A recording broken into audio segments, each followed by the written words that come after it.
tidak boleh idealis ketika kamu dewasa. Untuk misalnya memilih istri yang sempurna. Enggak ada. Pasti enggak ada, Pak? Enggak ada. Dan istrimu yang sempurna enggak mau sama kamu. Karena kita sendiri juga enggak mungkin sempurna ya. Biasanya kalau orang perselingkuhan itu, kalau udah nikah, cowok selingkuh nih Pak, misalnya naudzubillah saya selingkuh, itu biasanya kayak cowok itu karena apa Pak? Karena seksnya, apa karena istrinya udah nggak jaga dirinya atau gimana Pak? Apa awal-awal perselingkuhan tuh kenapa ya Pak? Ya, cari ada kebosanan dalam rumah tangga. Kebosanan dalam? Rumah tangga. Dalam? Maksudnya ngapain gitu? Dalam kehidupan. Dalam seksnya kah? Ya, seksnya bisa, komunikasinya bisa, ya, kemudian keadaan sehari-hari. Karena sudah hilang cintanya. Selamat datang di Nasihat Bapak. Hari ini bersama saya lagi nih Pak Istar Yuliadi. Apa kabarnya Pak? Alhamdulillah, baik. Alhamdulillah. Boleh ngomongnya agak deket aja boleh ya Pak ya? Biar kita... Deket mic. Ya, deket mic. Biar pendengarnya ini makin rindu sama Bapak gitu loh Pak. Dan alhamdulillahnya tuh program Nasihat Bapak ini yang nonton paling banyak loh Pak di channel ini. Tepuk tangan dulu dong buat Pak Istar. Alhamdulillah kalau ada manfaatnya. Ada pasti ada manfaatnya. Nah ini Pak kan karena di episode sebelumnya tuh banyak banget yang nanyain tentang kesepian nih Pak. Nah mungkin di episode kali ini kita pengen saya pengen wakilin teman-teman yang udah komen di episode sebelumnya tuh tentang kesepian. Kenapa sih Pak orang itu bisa ngerasain kesepian gitu? Ya, jadi gini, kalau kita bicara tentang sepi dan kesepian, ya, itu suatu hal yang bisa dialami oleh siapapun. Bayi baru lahir pun itu bisa kesepian. Ya. Jadi jangan dikira kalau bayi itu tidak mengalami depresi. Bisa saja. Bayi depresi? Iya, karena kesepian misalnya. Dia menangis tidak segera disentuh orang tuanya. Ya dia maaf. Pipis. Ya. Nah, itu misalnya tidak segera mendapat ini. Dia menangis meronta pun karena lapar misalnya. No one hold him or her. No one hold the baby. Nah ini bisa dia merasa sepi. Lalu dia diem apatis. Nah ini karena udah nangis. Sejak kecil sudah ada kepribadian sepi dan kesepian. Nah jadi kalau bicara sepi itu since we were born, sejak kita lahir. Kalau kita tidak mendapat manajemen yang baik, penanganan yang baik, ya, itu ibunya yang pasca persalinan itu bisa kesepian, babynya pun bisa kesepian juga. Hanya baby kan bisanya hanya menangis, tetapi ketika menangis itu tidak direspon oleh sekitarnya, bayi itu akhirnya apa? Menjadi pendiam, apatis. Besok kalau gede tidak mau punya inisiatif, paling saya juga nggak dianggap. Nah, berarti karena kesepian dia di masa kecil itu, ternyata berdampak untuk hari-hari ke depannya. Nah, itulah yang namanya mengapa saya sangat concern terhadap parenting. Sangat concern terhadap tumbuh kembang anak. Jangan dikira jangan dikira semua produk menjadi sosok Firman, menjadi sosok Bayu, menjadi sosok Ito. Nah ini. Itu adalah produk dari waktu saat tumbuh kembang itu. Nah sampai pada masa toddlernya, sampai 3 tahun pertamanya itu. Pentingnya pendidikan di 3 tahun pertama itu Pak? Di situ. Yang penting nanti kalau kita bicara itu parenting attachment. Kelekatan dengan orang tua. Nah, tapi sorry Pak, back to the topic. Maksudnya kita ngobrolin tentang kesepian sendiri. Ya, kesepiannya sendiri. Makanya saya kan bayi bisa. Anak pun bisa. Ya, anak-anak usia-usia balita pun bisa. Ketika dia tidak ada siapa-siapa. maka dia mencari main kemana-kemana, mencari sosialisasi kemana-mana. Karena apa? Dia kesepian sebenarnya. Oh. Tidak ada yang menemani, tidak ada tempat permainan, tidak ada teman bermain. Makanya kayak anak kecil tuh kayak sering main robot-robotan ngomong sendiri tuh bentuk kesepian ada juga. Karena apa? Gak ada teman bicara. Ya, dia mulai seneng gambar-gambar dan sebagainya, itu juga ekspresi dari kesepiannya bisa. Gitu. Ya, jadi dia membuat satu hayalan, ya. Kemudian permainan, mengapa bikin rumah-rumahan, bikin mobil-mobilan. Nah dia gitu. Sebetulnya kan dia tidak mau ada sepi itu. Semua takut loh dengan kesepian. Remaja, nah Anda sudah mulai remaja. Nah itu banyak sekali yang merasa kesepian. Karena apa? Remaja itu kan sedang konflik. Antara dewasa secara biologis dan dewasa secara emosional. Secara biologis sudah, ya, emosionalnya belum. Jadi remaja itu dalam kondisi gojak karo gajek. Nah. Maksudnya kayak misalnya umurnya itu udah remaja tapi ternyata jiwanya belum gitu. Begini, antara saya pengen eksis sebagai orang dewasa, tapi kemampuan mengolah emosinya itu belum. Nah. Tetapi secara body dan secara biologis, dia sudah dewasa, sudah mimpi basah, sudah menstruasi. Nah, sudah mendengar tentang seks, sudah mengerti tentang seks, sudah bisa belajar tentang seks. Nah, maka dari itu banyak remaja yang mencari strategi untuk menutupi kesepiannya.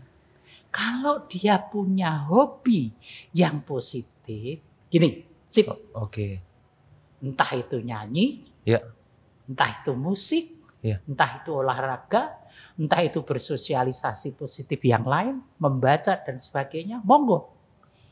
Dan itu harus didukung. Gitu. Karena apa? Mesti kesepian. Sampai dia nanti menemukan mengapa saya akan istilahnya mencari jodoh. Dia coming out. Coming out itu menunjukkan bahwa saya cukup dewasa. Cukup untuk mencari teman, relasi supaya saya tidak sepi. Nah, dengan pertumbuhannya itu, ya hormonal, ya fisik dan sebagainya, lingkungan yang mempengaruhi, maka dia akan tumbuh. Nah, tumbuhnya itu apa? Tubuhnya dia akan memilih pasangan yang bisa untuk menutupi kekurangan. Kekurangan yang dia miliki. Mensubstitusi namanya kalau dalam bahasa psikologinya. Ya. Misalnya, maaf ya, sekarang fenomena yang spirit doll, boneka yang dijadikan Ivan Gunawan ya. Ya entah siapapun ya. Itu itu kan substitusi karena keinginan. Gitu, ingin melampiaskan sebagai sense of parent. Nah, dia rindu itu. Ya, dia rindu untuk mengaktualisasi sebagai orang tua itu bagaimana kalau punya anak. Nah, bisa saja karena kesepiannya. Ya, terhadap keberadaan anak loh ini. Misalnya di dalam hal ini kan fenomena yang sedang terjadi. Ya, itu sebetulnya sejak dulu kalau tentang orang pada senang sama boneka dan sebagainya itu sudah sejak lama. Nah, kemudian ada orang yang ketika dia sudah menikah, bayangannya, bayangannya ketika dia menikah itu dia akan mendapatkan suatu lock and key. Apa tuh Pak? Lock and key? Gembok dan kunci. Sebagai suatu couple, sebagai suatu pasangan ya yang cocok. But in real life tidak ada pasangan yang cocok 100%. Siapapun itu. Dan kadang nggak semua gembok itu kuncinya awet Pak. Nah, Jadi nggak bisa Ada dibuka. yang bengkong. Iya. Nah, jadi apa namanya? Hati-hati di sini. Maka saya selalu bilang, tidak boleh idealis ketika kamu dewasa. Untuk misalnya memilih istri yang sempurna. Enggak ada. Pasti nggak ada, Pak. Enggak ada. Dan istrimu yang sempurna enggak mau sama kamu. Karena kita sendiri juga nggak mungkin sempurna ya. Kita harus insight, kita harus bagus. Tilikan diri, penilaian diri, introspeksi. Mawas diri. Nah, dinilai kita. Apakah kita itu sudah memenuhi syarat as a good man, as a good husband, as a good father. Nah, kalau saya sekarang as a good grandpa. Nah, apakah sudah bisa? Nah, itu harus ada evaluasi diri. Nah, kesepiannya tadi misalnya pasangan baru pacaran, ya kan? Baru pacaran, wah, ini kalau pergi sekarang suka pada nggak pamit ya. Nah, misalnya sudah mulai kendor Komunikasinya. Nah, itu seperti halnya ketika orang dalam suatu relasi itu mengalami konflik. Konflik itu karena apa toh? Konflik itu kalau dalam perkawinan itu kalau tidak karena seks, karena uang, karena komunikasi. Tergantung 3 hal ini. Dah, ayo dionceki satu-satu. Siapa yang punya konflik dalam kehidupan rumah tangganya? Mesti masuk ke salah satu itu. Kalau nggak komunikasi, uang, seks. Nah, karena apa? Ya itulah hasil penelitian. Jadi kalau Prof. Sawitri itu meneliti 1000 couple. Itu menyimpulkan 2. Money related matters and sexual related matters. Tetapi Prof. Aris menambahkan apa? Yang ketiga, komunikasi. Ternyata komunikasi ini penting. Ya. Nah, karena kalau komunikasi itu tidak tidak terjalin dengan baik, misalnya Firman tiba-tiba tidak sepengetahuan ceweknya misalnya, tiba-tiba pergi ke sana, ke sini. Nah, mesti akan ada ketersinggungan. Ya, pasti. Ya, alasannya sibuk bekerja, gini, kurang waktu. Almost have no time untuk telepon, untuk memberitahu yang biasanya misalnya saya mau menghirup udara saja saya izin. Every step I make, every breath I take saja izin biasanya. Setiap desah nafas, setiap langkah yang dibuat.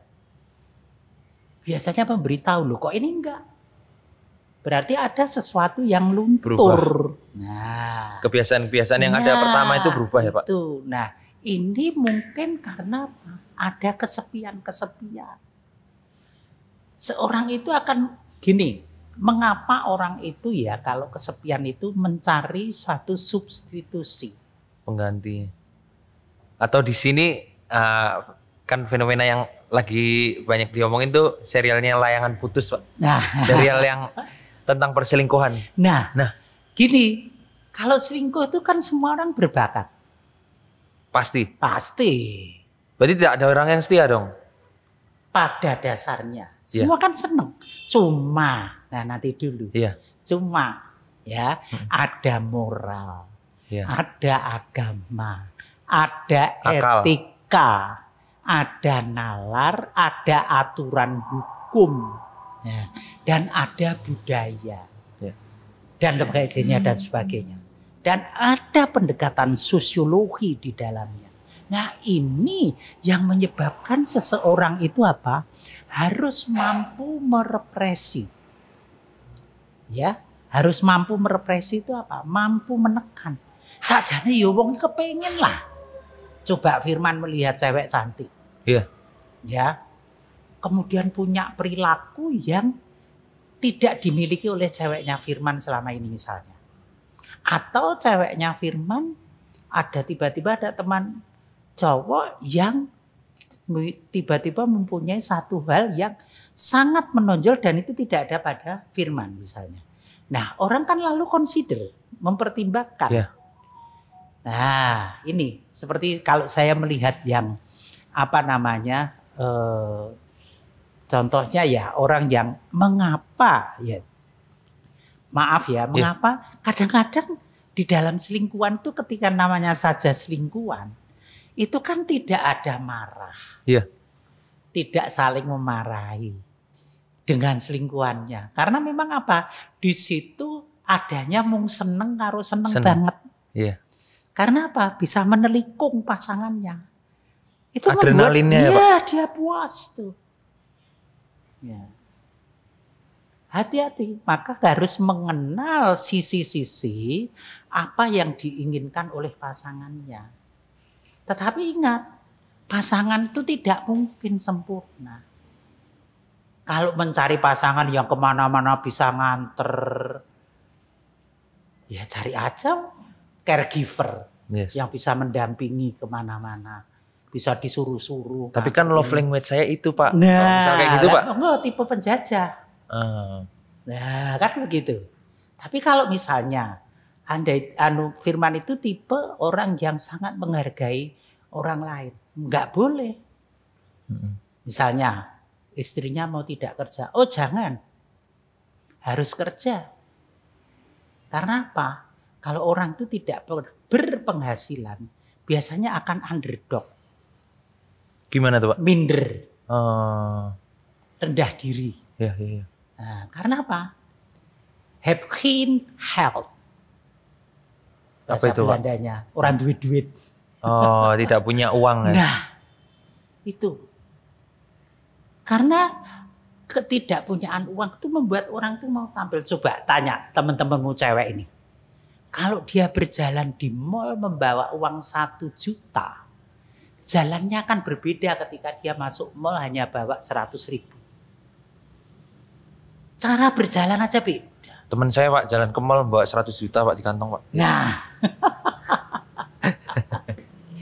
Iya kan? Nah.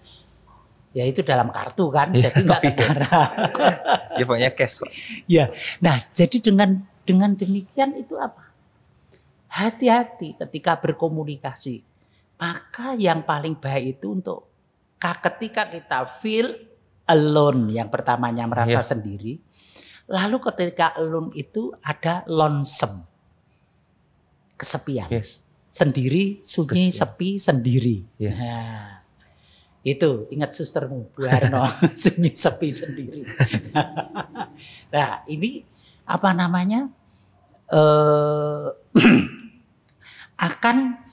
menimbulkan satu pemikiran. Why me? Terima kasih. Why me? Ya dia akan menolak di dalam hatinya, itu akan menolak suatu kondisi itu. Maka dia sadar atau tidak sadar, unconsciousnya, bawah sadarnya itu akan mencari cara untuk mengurangi rasa sepinya. Dengan cara berselingkuh tadi, Pak? Ada yang tidak kuat imannya, ya, dengan cara berselingkuh. Ada yang memakai coping strategi dengan cara melelahkan diri. Kerja sampai rumah baru tidur. Nah, dia biar tidak ingat apa-apa, pokoknya sampai rumah saya itu harus bleksek. Iya. Gitu. Nah, banyak cara sebetulnya kalau mau. Tinggal milih mana kok. Jadi gini, hidup itu pilihan, termasuk ketika whenever you feel alone and lonesome. Mana yang Anda pilih untuk mengobati? Mau pakai terapi, obat yang mana? Saya mau menuruti nafsu saya. Nah, dengan segala risiko. Saya akan memakai kompensasi ini dengan segala risiko. Ingat, saya kan mesti mendidik kalian. Take a life, take risk. Berani hidup, berani risiko. Karena apa? Life is a risk. Hidup sendiri itu suatu risiko. Hidup cuman sekali, yang kalau hatinya nggak seneng cari yang seneng misalnya gitu, Pak. Nah, Tapi itu berarti sangat pendek pemikirannya. Lah senang itu kan relatif. Senang bagi siapa? Kalau bagi dirinya sendiri? Nah, merugikan enggak untuk keluargamu? Anda makhluk sosial apa makhluk individu? Nah, kan begitu. Jadi kenapa orang itu perlunya belajar sosiologi? Karena apa? We are not alone. Kita itu enggak sendiri, ada masyarakat. Masyarakat terkecil itu keluarga kita. Nah kalau semuanya tidak care terhadap ini, misalnya, oke lah saya mau menikmati warisan dari orang tua saya, enggak peduli anak saya. Ini saya jual semua, gimana? Jangan Pak. Nah, iya kan? Saya menikmati apa? Kalau dihitung dari mati. Iya. Tapi kan karena anak, lalu mempertimbangkan, lalu bagaimana masa depan anakku? Nah, kan saya nggak boleh semena-mena ngabisin uang, ngabisin ini, ngabisin itu. Nah, bagaimana supaya anak saya itu better than me? Oke. Nah, Pak, tapi Bapak boleh minum dulu Pak. Ya. Sambil minum saya pengen tanya sih Pak. Kalau misalnya, ini kan saya belum nikah ya Pak. Besok biar kalau ngerasa kesepian nggak larinya ke selingkuh gimana Pak? Ya. Jujur aku ada ketakutan untuk waduh kalau besok udah nikah terus jatuh cinta sama teman kantor gimana ya? komunikasi. Jadi gini, saya sering mendapat konsultasi itu. Ya. Saya katakan mau nggak mengambil risiko gitu. Risikonya apa? Buka-bukaan. Pasangan itu harus terbuka. Udah pernah ngapain gitu Pak? Bukan gitu. Atau gimana? Jadi ketika sudah suami istri, Iya. misalnya itu sudah menikah, Ya. aku kok jatuh cinta karo Kai. Kai kok ngoyak aku. Indonesia mungkin Pak. Ngomong. Sorry. Dia kok jatuh cinta sama saya ya, cewek itu ya. Hah? Dan saya kok kelihatannya juga ada hati sama dia. Dia ngomong sama pasangannya, tolong bantu saya mengatasi. Ya, mesti kan ada konflik, nggak terima kan, Iya. marah dan sebagainya. Tapi kalau dia sadar, oh kejujuran suami saya ini bagus banget. Saya harus berkolaborasi. Bukan kompetisi. Lu gitu gue juga bisa gini. Kapan rampungnya? Nah kebanyakan pasangan tuh kayak gitu Pak. Kalau ini selingkuh aku juga harus selingkuh. Kompetisi. Jadi harus kolaborasi Pak. Harus yang paling bagus tuh mencari solusi itu adalah collaboration. Kalau kolaborasi dalam perselingkuhan tadi gimana? Misalnya? Ya jadi gini. Kalau ada ini. Mengapa cewekmu itu bisa jatuh cinta sama cowok itu? Apa istimewanya? Cari. Nah, ternyata itu tidak ada sama Anda. Kalau mau sama aku ya gini. Kalau itu kalau namanya gitu, Pak, egois. Ego strength-nya terlalu tinggi, Iya. tidak mau menurunkan ini. Nah, padahal dalam hidup kan kita nggak semuanya harus menyesuaikan kita ya Pak. Iya. Ya balik lagi kita makhluk sosial harus. Harus sama-sama. Iya. Kolaborasi itu. I win some, you win some. Yes. Itu saja sebetulnya kurang baik. Yang baik ya kolaborasi itu. Misalnya, ada perempuan yang tahu suaminya selingkuh. Dia nggak marah kok sama suaminya. Karena ternyata dia Dia selingkuh. datang ke selingkuhannya suaminya. Didelok istimewanya apa? Oh ternyata gini-gini. Tapi hati-hati. Ya kadang-kadang memang ya itu tadi. Orang itu kalau sedang berselingkuh itu tidak ada marah. Iya. Setuju. Mung seneng tok happy saja. Nah ini yang mengapa orang itu sangat menikmati. Iya. Padahal itu semu. Bener. Nah, apalagi kalau sudah berkeluarga, kebahagiaanmu itu menyebabkan keluargamu menderita. Dan kalau dia itu juga sudah berkeluarga, akan menyebabkan penderitaan keluarga lain. Lalu apa? Pernahkah itu akan selesai? Tidak. Jadi siapa yang menciptakan keruwetan itu? Kita sendiri toh. Iya. Nah, tapi nggak apa-apa kalau mau risikonya mau begitu. Oh, saya senang begini, senang tantangan. Oh, monggo. Tidak mungkin kita itu sebagai advisor, terapis, konselor itu ngawasi 24 jam kan nggak mungkin. Iya. Nah, Ya kita serahkan, kita itu hanya memberitahu. Gini loh, nah kalau ada begini, begini. Kalau ada begini, begini. Nah, nanti semuanya itu kemungkinannya ini. Karena ada teorinya dan ada penelitiannya. Selalu kita ada satu evidence base. Itu ada bukti di dalam kita mengupas sesuatu itu ada dasar keilmuannya gitu. Tapi setuju sih Pak kalau emang perselingkuhan itu perasaannya semu, karena ada yang ngomong kalau bahwa orang berselingkuh itu cuma nyari 20% dari 100% itu Pak. Ya. Padahal dia nggak sadar kalau 80%-nya itu udah dimilikin pasangannya. Tapi dia berusaha mencari 20% itu sampai akhirnya dia kehilangan 80% yang udah dimilikin pasangannya. Nah, itulah mengapa menyesal itu selalu datang di belakang hari. Ya kan? Iya. Nah, kalau di awal istilahnya nek wong kalau orang Jawa itu syukur rasakno. Nah. Iya. Ya kan ada lagu mulanya hanya bermain api. Tapi ternyata sulit dipadamkan. Wah. Nah, lagunya Rosa. Rosa ya? Nah, gimana ingat tuh? itu. Nadanya gimana? Jangan copyright. Nah itu, ya kan?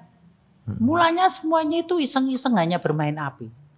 Tetapi setelah api itu sulit dipadamkan, ya sudah ambil aja risikonya. Tapi Pak, saya semalam nulis di akun TikTok saya nulis perselingkuhan itu ibarat kita itu punya rumah baru Pak. Kita itu seru, kita nyari, wah lantai apa ya yang bagus buat rumah kita, wah cat apa ya yang cocok buat tembok kita.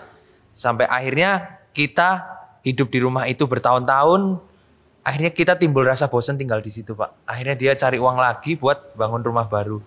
Sebenarnya dia orang selingkuh tuh hanya rindu repetisinya, dia punya perasaan apa ya Pak, kayak flare, kayak ini seru nih, catnya warna ini yuk, kita sofanya warna ini yuk. Tapi pada akhirnya dia itu sadar Pak bahwa di dalam hatinya, di dalam relung jiwanya itu hanya ada satu yang dia cintai, yaitu rumah pertamanya Pak. Ya, karena apa? Sebetulnya yang beberapa waktu lalu kan saya sampaikan, the first impression, kesan pertama. Jadi orang itu mesti punya memori. Punya kenangan. Misalnya saja, dulu suka dukanya ketika miskin bareng, menikah bareng. Ayo kita cari sini ini. Lah kok setelah misalnya seperti fase-fase badai di dalam perkawinan. Badai ketiga misalnya. Badai itu ada banyak Pak? 4. Ya, badai ketiga di dalam perkawinan itu ketika merasa ekonominya cukup. Wow. Ya, dia lalu berpikir lateral. Ya. Kenapa saya tidak bikin rumah baru? Nah, kenapa saya tidak punya selingkuhan? Itu teman saya itu punya tuh. Nah, dia punya duit, saya juga punya duit. Dia bisa cari duit, saya juga bisa cari duit. Dia bisa cari selingkuhan, itulah kelemahan, maaf ya, kalau pasangannya itu health, tidak punya uang. Maka jangan mau dibodohin. Kalau saya laki-laki harus berpenghasilan, perempuan harus berpenghasilan. Jadi terhormat. Sambil mahasiswi saya ajari. Kalian biar dihormati suamimu dan biar dihormati oleh mertuamu. Harus berpenghasilan. Satu-satunya cara. Ini dunia loh. Iya. Ini dunia. Itu. Jadi hati-hati. Perlu enggak materi itu? Sangat perlu. Ya, kita tidak punya uang, kita tidak punya bisa sedekah dengan uang. Paling dengan senyum. Nah, misalnya, meskipun itu juga sudah sedekah. Dengan tenaga juga sedekah. Tapi kan lama-lama capek. Kalau orang punya uang kan bisa sedekah macam-macam, makanan, bisa bangunan, bisa ini, wakaf ini itu, lebih ini. Biasanya kalau orang perselingkuhan itu kalau udah nikah, cowok selingkuh nih Pak, misalnya saya selingkuh, itu biasanya kayak cowok itu karena apa Pak? Karena seksnya, apa karena istrinya udah nggak jaga dirinya atau gimana Pak? Apa awal-awal perselingkuhan tuh kenapa ya Pak? Ya, cari ada kebosanan dalam rumah tangga. Kebosanan dalam Rumah tangga.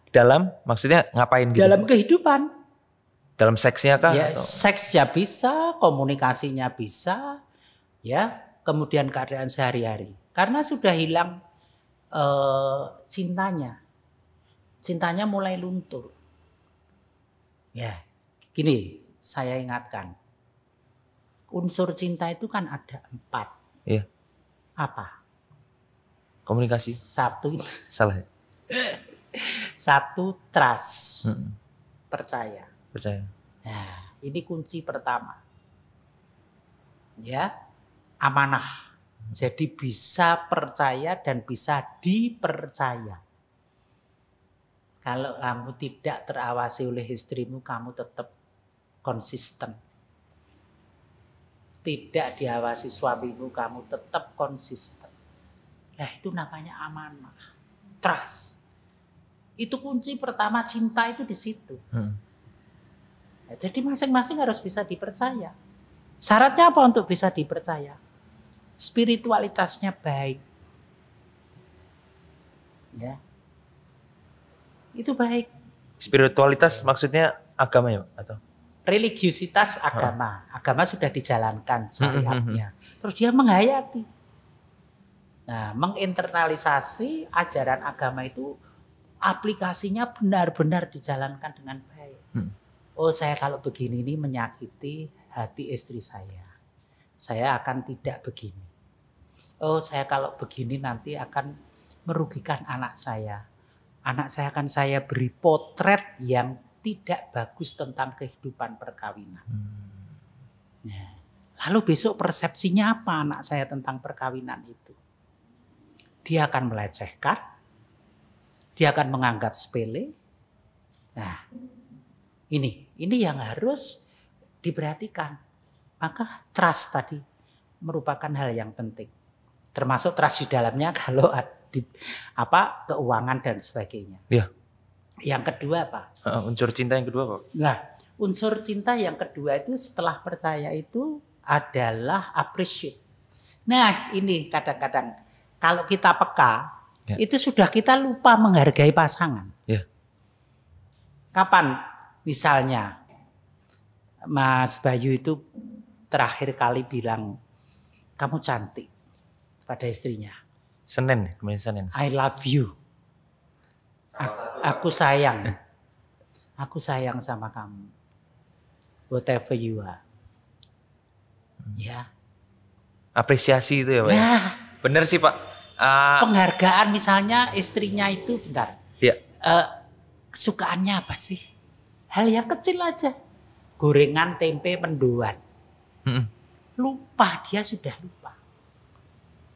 Kalau pergi sudah nggak membelikan apa yang menjadi kesenangan istrinya, hal-hal yang kecil itu. Berarti tidak ada apresiasi sama sekali, sudah luntur. Nah, ini tanda-tanda. Ya, hati-hati. Ya. Mulai dari hal-hal kecil. Yang biasanya kemana-mana pamit, lalu tidak pamit. Nah, alasannya lupa lah, sibuk lah, inilah, itulah. Nah. Maaf Pak, pamit itu termasuk apresiasi? Oh iya, menghargai. Oh iya. Misalnya, kan saya selalu bilang, anakku, tolong kalau misalnya kalian kerja di studio atau tidur di rumah mana, saya diberitahu. Jadi orang tua itu hanya diberitahu aja ayem. Nah itu kan appreciate terhadap orang tua. Saya menghargai emosi orang tua saya. Wah nanti dilarang kalau pamit. Ya. Lebih baik minta maaf daripada minta izin Pak. Orang sekarang. Itu tidak bisa kalau komunikasinya bagus. Nah terjadinya pelanggaran kalau orang tua itu tidak konsekuen. Kalau memang itu baik dan amanah tadi anaknya jujur, nggak mungkin dilarang. Nah, pantesan Bapak nggak pernah ngelarang aku ya Pak? Nggak mungkin gitu loh. Karena apa? Selama tidak berakibat buruk. Ya. Dan nanti itu sebetulnya yang mau ngunduh itu siapa? Dirimu sendiri kok. Kita itu kan cuma mengarahkan. Selama saya hidup itu anak-anak itu kan hanya tinggal Tutwuri Handayani. Apa tuh Pak? mengarahkan dari belakang. Jangan menyimpang terlalu jauh, kembali lagi. Ya, relmu terlalu ke sana, ayo kembali lagi. Ya.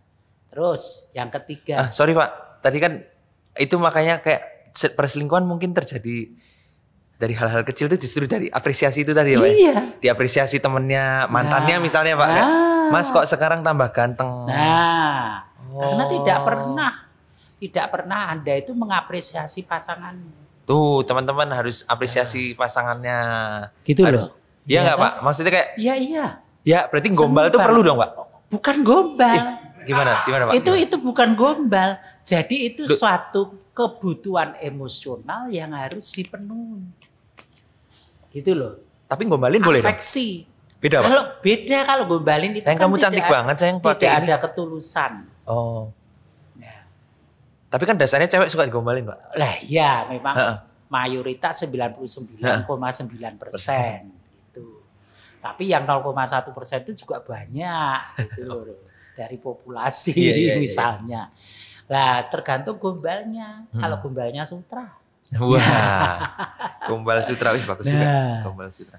Ini terus yang ketiga fill in. Unsur cinta yang ketiga itu. Saling mengisi. Nah, kalau sudah tidak bisa saling mengisi ya siji kosong terus. Tidak pernah saling mengisi, tidak pernah saling mengingatkan. Sudah makan apa belum? Nggak pernah diingatkan. Ya, sudah ini apa belum sampai ke misalnya kebutuhan afeksi. Yuk kita kok udah lama nggak ini yuk daripada jenuh. Meskipun punyanya itu hanya cukup untuk beli nasi bandeng sama teh. Teh aja segelas untuk berdua. Ya nggak apa-apa. Quality time. Nah, itu tidak harus mahal kok. Apa saya didik harus selalu restoran mahal? Enggak pernah kan? Enggak pernah. Semua dari semua tingkatan saya ajak, saya mengertikan. Karena apa?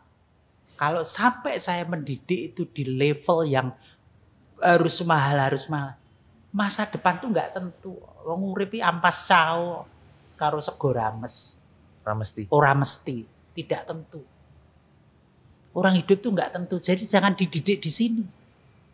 Harus sini bisa, sini nggak kaget. Nah, makanya ingat nggak kalau saya ajak blesetan beli soto yang misalnya 8.000-an, it's okay, nggak ada masalah, ya toh? Yeah. Nah itu harus mulai mendidik itu di situ karena untuk itu tadi supaya bisa saling mengisi. Nanti kalau ada kekurangan dalam kehidupan. Nah yang terakhir sacrifice. Pengorbanan. Harus ada pengorbanan. Lah ora gelem berkorban jaluke enak tok. Mintanya enaknya doang. Dalam relasi apapun. Lah yo ora iso itu. Tapi kan kalau orang cinta itu enggak ada pengorbanan, Pak. Katanya ada yang enggak bisa. Justru unsur cinta itu sacrifice kok, enggak ada pengorbanan. Lah dia mencintai itu kan sudah mengorbankan diri. Kalau dia tulus meluangkan waktu untuk dia. Itu kan dia berkorban waktu.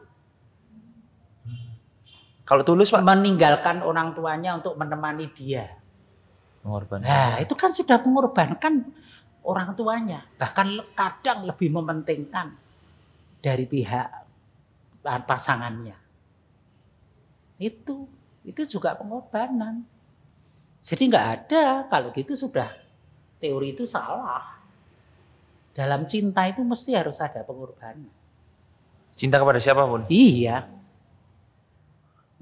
Kenapa Anda rela-rela bekerja untuk beli baju yang lebih bagus, bisa biar ganti-ganti dan sebagainya? Karena untuk tidak malu ketika Anda jalan berdua berdampingan. Kalau bajumu hanya itu saja. Ya. Sejak pertama dilihat orang sampai sekarang ini. Ya. Mending kalau memang tidak punya, pilih aja warna netral, hitam sama putih. Ya. Sama coklat. Ya, coklat bisa hitam bisa putih, bisa bolak-balik. Ya. Pilih warna yang ini. Nah. Itu loh Mas. Ya. Jadi hati-hati. Trust, appreciate. fill in, sacrifice. Wow. Okay. Itu kalau keempat itu udah terisi dijamin nggak selingkuh, Pak? Cintanya bagus sekali, sempurna. Sempurna. Untuk apa semua sudah terpenuhi? Sakit mau merawat. Misalnya. Butuh tantangan gitu loh Pak orang selingkuh itu. Dia kan hanya menuruti nafsunya. Iya. Itu. Berarti apa? Dia ego strength-nya belum tinggi, bisa turun. Itu. Nah, itu harus nanti kita suatu saat bicara tentang teori dasar. Waduh. Ada komponen dalam kepribadian itu ada ego, superego, dan id. Nah, tapi nanti aja waktu. Gitu ya. Oke. Sebentar. Kesepian tadi ya. Iya. Kesepian yang paling ngeri lagi itu ketika lansia. Kenapa Pak? Ya, lansia itu ketika orang sudah lansia itu kesepiannya memuncak. Bahkan itu penyakit ganas lansia itu hanya sepi. Kesepian. Anda harus tahu. Ya, Anda harus tahu. Jadi siapapun kalian, tolong jangan biarkan orang tua kalian itu kesepian. Meskipun hanya saya itu kalau ngajari mahasiswa saya, kamu sehari sama cowokmu atau sama cewekmu berapa kali kontak? Tapi sama orang tuamu yang di luar kota, kontaknya kalau mau minta duit. Nah, adilkah itu? Pertanyaannya kan begitu. Yeah. Padahal di sana itu hanya perlu yakin bahwa I'm safe enough. Orang tua itu seayem, anaknya aman. Anaknya ngabarin. Aman, memberi kabar bahwa I'm okay, ma'am. Nah, itu hanya itu. Nah, tapi kan nggak mungkin. Kalau lansia misalnya saya pun sudah harus siap. Meskipun anak saya 5. Apakah saya harus ditungguin terus? Enggak. Kalau sudah habis maghrib atau mau menjelang maghrib semuanya masih punya acara, kan saya sendiri di rumah. Nah, mamamu belum pulang kerja. Nah, iya kan? Nah itu kalau saya nuruti sepi, nanti saya ngelangut. Iya. Ngelangut tahu? Ngelangut tahu. Pikirannya kemana-mana itu. Nah diisi dengan doa, dengan apa yang bisa untuk mengurangi kecemasan. Karena kalau lansia itu juga rawan cemas, maka harus ada kegiatan. Iya. Ya nonton TV atau Netflix, dengarkan lagu-lagu di YouTube dan sebagainya. Itu salah satu kalau saya pribadi begitu. Saya mencoba. Nah termasuk hobi saya yang seneng ngotak-atik masak itu. Nah itu saya juga buka YouTube, tutorial itu saya buka yang ringan-ringan. Kalau bikin lauk sederhana itu misalnya nggak ada orang, saya bisa. Nah, itu kan saya melatih diri saya untuk jadi lansia yang produktif. As long as I can bisa mandiri gitu. Iya. Ya, tidak pernah dependen pada lingkungannya. Ya kalau bisa. Kalau memang nggak bisa, jangan memaksakan. Anak saya sudah punya kehidupan sendiri. Ya kan?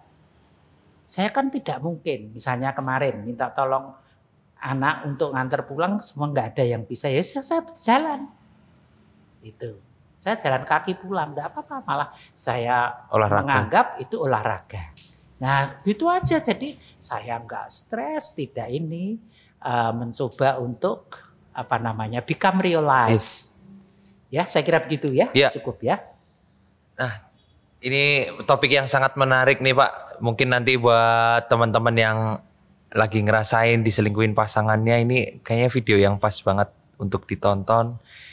Untuk teman-teman juga yang ngerasain kesepian ya Pak ya. Ini kayaknya video yang pas juga untuk ditonton. Pokoknya buat teman-teman semuanya thank you banget udah nonton episode kesekian, kayaknya episode ketiga ini untuk nasihat Bapak. Thank you banget ya Pak. Sama-sama. Mungkin cukup sekian dari saya Firman Raffiandi dan Bapak Istari Liadi. Kami berdua pamit undur diri. Wassalamualaikum warahmatullahi wabarakatuh. Waalaikumsalam warahmatullahi wabarakatuh.